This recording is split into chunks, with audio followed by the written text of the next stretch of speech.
ద్వితీయోపదేశకాండము 1వ అధ్యాయము. యొర్దాను ఇవతలనున్న అరణ్యములో, అనగా పారానుకును తోపెలు, లాబాను, హజేరోతు, దీజాహాబను స్థలములకును మధ్యసూపునకు ఎదురుగానున్న ఆరాబాలో మోషే ఇశ్రాయేలీయులందరితో చెప్పిన మాటలు ఇవే. హోరేబు నుండి శేయీరు మన్యపు మార్గముగా కాదేషు బర్నేయ వరకు 11 దినముల ప్రయాణము. హెష్బోనులో నివసించిన అమోరీయుల రాజైన సీహోనును, అష్తారోతులో నివసించిన బాషాను రాజైన ఓగును ఎద్రెయిలో హతము చేసిన తరువాత 40వ సంవత్సరములో 11వ నెల మొదటి తేదీని మోషే ఇశ్రాయేలీయులకు బోధించుటకై యెహోవా తనకాజ్ఞాపించినదంతయు వారితో చెప్పెను. యొర్దాను ఇవతలనున్న మోయాబు దేశమున మోషే ఈ ధర్మశాస్త్రమును ప్రకటింప మొదలుపెట్టి ఇట్లనెను. మన దేవుడైన యెహోవా హోరేబులో మనకు ఈలాగు సెలవిచ్చెను, ఈ పర్వతము నొద్ద మీరు నివసించిన కాలము చాలును.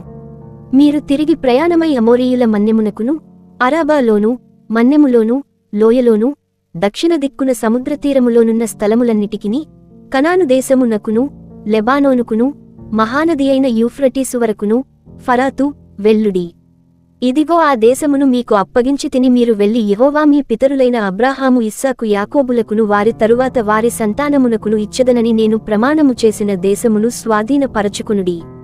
అప్పుడు నేను ఒంటరిగా మిమ్మును భరింపలేను. మీ దేవుడైన యెహోవా మిమ్ము విస్తరింపజేసెను గనుక నేడు మీరు ఆకాశ నక్షత్రముల వలె విస్తరించియున్నారు. మీ పితరుల దేవుడైన యెహోవా మీ జనసంఖ్యను 1000 రెట్లు ఎక్కువ చేసి, తాను మీతో చెప్పినట్లు మిమ్మును ఆశీర్వదించునుగాక. నేనొక్కడనే మీ కష్టమును, మీ భారమును, మీ వివాదమును ఎట్లు భరింపగలను? జ్ఞాన వివేకములు కలిగి మీ మీ గోత్రములలో ప్రసిద్ధి చెందిన మనుష్యులను ఏర్పరచుకునుడి. వారిని మీమీద నియమించెదనని మీతో చెప్పగా, మీరు నీవు చెప్పిన మాచొప్పున చేయుట మంచిదని నాకు ఉత్తరమిచ్చితిరి. కాబట్టి బుద్ధి కలిగి ప్రసిద్ధులైన మీ మీ గోత్రములలోని ముఖ్యులను పిలిపించుకుని, మీ గోత్రములకు న్యాయాధిపతులుగా ఉండుటకై 1000 మందికి ఒకడును, 100 మందికి ఒకడును, 70 మందికి ఒకడును, 10 మందికి ఒకడును వారిని మీమీద నేను నియమించితిని. అప్పుడు నేను మీ న్యాయాధిపతులతో మీ సహోదరుల వ్యాజ్యములను తీర్చి, ప్రతి మనుష్యునికిని వాని సహోదరునికిని వాని యొద్దనున్న పరదేశికిని న్యాయమును బట్టి మీరు తీర్పు తీర్చవలెను. తీర్పు తీర్చునప్పుడు అల్పుల సంగతి గాని ఘనుల సంగతి గాని పక్షపాతము లేకుండా వినవలెను. న్యాయపు తీర్పు దేవునిదే. కాబట్టి మీరు మనుష్యుని ముఖము చూచి భయపడవద్దు. మీకు అసాధ్యమైన కఠిన వ్యాజ్యమును నాయొద్దకు తీసుకుని రావలెను. నేను దానిని విచారించదనని వారికాజ్ఞాపించితిని. మరియు మీరు చేయవలసిన సమస్త కార్యములను గూర్చి అప్పుడు మీకాజ్ఞాపించితిని.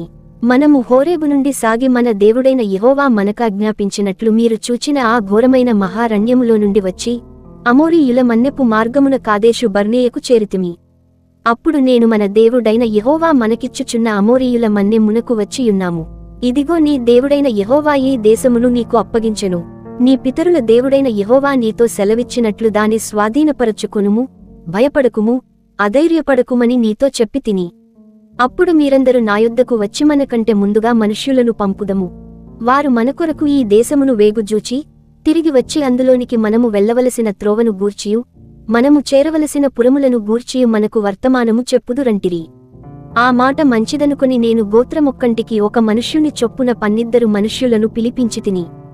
వారు తిరిగి ఆ మన్యమునకు పోయి ఎష్కోలు లోయకు వచ్చి దాని వేగుజూచి ఆ దేశఫలములను చేత పట్టుకుని మన యొద్దకు తీసుకుని వచ్చి, మన దేవుడైన యెహోవా మనకిచ్చుచున్న దేశము మంచిదని మనకు తెలియజెప్పిరి.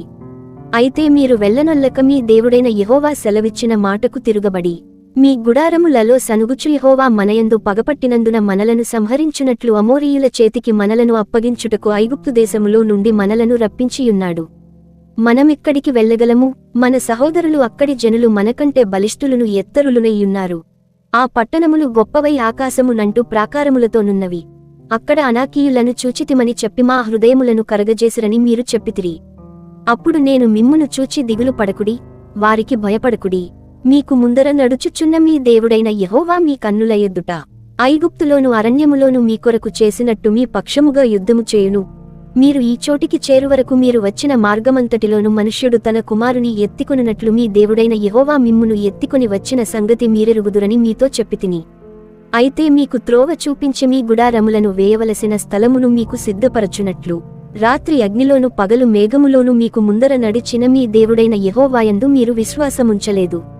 కాగా యెహోవా మీరు చెప్పిన మాటలు విని బహుగా కోపపడి నేను మీ పితరులకిచ్చెదనని ప్రమాణము చేసిన ఈ మంచి దేశమును ఈ చెడ్డతరము వారిలో యెఫున్నె కుమారుడైన కాలేబు తప్ప మరి ఎవడును చూడడు.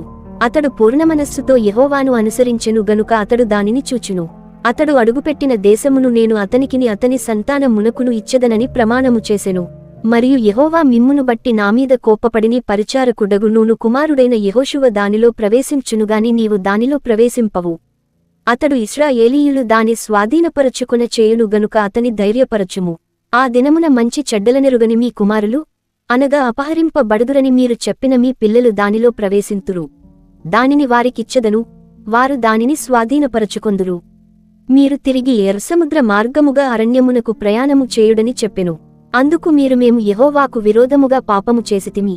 మా దేవుడైన యెహోవా మాకాజ్ఞాపించిన మాటలన్నిటిననుసరించి మేము పోయి యుద్ధము చేసెదమని నాతో ఉత్తరమిచ్చి మీరందరూ మీ ఆయుధములను కట్టుకుని ఆలోచింపక ఆ మన్యమునకు పోగా యెహోవా నాతో ఇట్లనెను యుద్ధమునకు పోకుడి, నేను మీ మధ్యనుండను గనుక వెళ్ళకుడి.